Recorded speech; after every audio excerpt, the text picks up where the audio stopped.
আসসালামু আলাইকুম প্রিয় শিক্ষার্থীরা, আশা করি সবাই ভালো আছো। প্রাথমিক বিদ্যালয়ে পুরোদমে ক্লাস চালু নির্দেশ মন্ত্রণালয়ের। তো তোমরা অনেকে জিজ্ঞাসা করেছো পড়াশোনা কি শুরু হয়েছে কিনা, বা বিদ্যালয়গুলো খুব ভালো করে খুলেছে কিনা, বা ক্লাসগুলো ঠিকমতো হচ্ছে কিনা, একদম পারফেক্টলি আগের মতো হচ্ছে কিনা, সে বিষয় নিয়ে আজকে ভিডিওটি তৈরি করছি। তো স্কিপ না করে পুরো ভিডিওটা দেখে নাও, তাহলে তোমরা বুঝতে পারবে।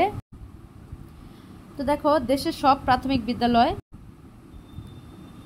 মানে আমাদের দেশে যে সবগুলো প্রাথমিক বিদ্যালয় আছে সেগুলো পুরোদমে ক্লাস চালুর নির্দেশ দিয়েছে প্রাথমিক ও গণশিক্ষা মন্ত্রণালয়। মঙ্গলবার 13 আগস্ট মন্ত্রণালয়ের সিনিয়র সহকারী সচিব সত্যজিৎ রায় দাসের এই মানে যে ওনার যে বক্তব্য, তার মাধ্যমে উনি কী করেছেন, সই করা অফিস আদেশে এ নির্দেশনা দেওয়া হয়। এতে বলা হয়েছে, প্রাথমিক ও গণশিক্ষা মন্ত্রণালয় আওতাধীন সব সরকারি প্রাথমিক বিদ্যালয়, শিশু কল্যাণ প্রাথমিক বিদ্যালয় ও উপানুষ্ঠানিক যে শিক্ষা ব্যুরোর লার্নিং সেন্টারসমূহ পুরোদমে শ্রেণী কার্যক্রম চালু করার প্রয়োজনীয় ব্যবস্থা গ্রহণের জন্য নির্দেশক্রমে অনুরোধ করা হলো।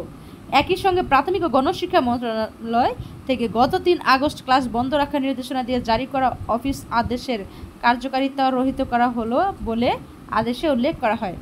তাহলে আমরা বুঝতে পেরেছি আমাদের নতুন কারিকুলামটা আসলে চেঞ্জ হচ্ছে না, আপাতত আমাদের সেই অনুযায়ী আমাদের পড়াগুলো শুরু হবে।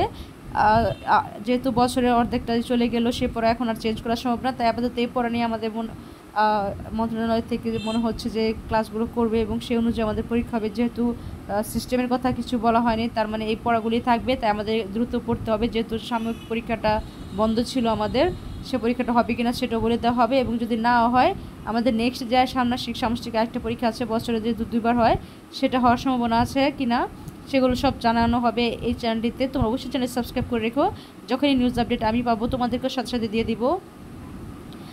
তো যখনই জানানো হবে আমি তোমাদেরকে সেগুলো জানিয়ে দিব। তো তোমরা অবশ্যই চ্যানেল সাবস্ক্রাইব করে রেখো। আর এখানে কিন্তু সকল শিক্ষামূলক যে তোমাদের ক্লাস 6 থেকে 9ম শ্রেণী পর্যন্ত সকল শ্রেণীর সাবজেক্ট ওয়াইজ সমস্যার সমাধান করে দেওয়া আছে এখানে।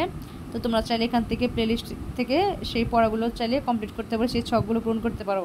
তো আমি এখানে বিদায় নিচ্ছি। সবাই ভালো থেকো, সুস্থ থেকো, আল্লাহ হাফেজ।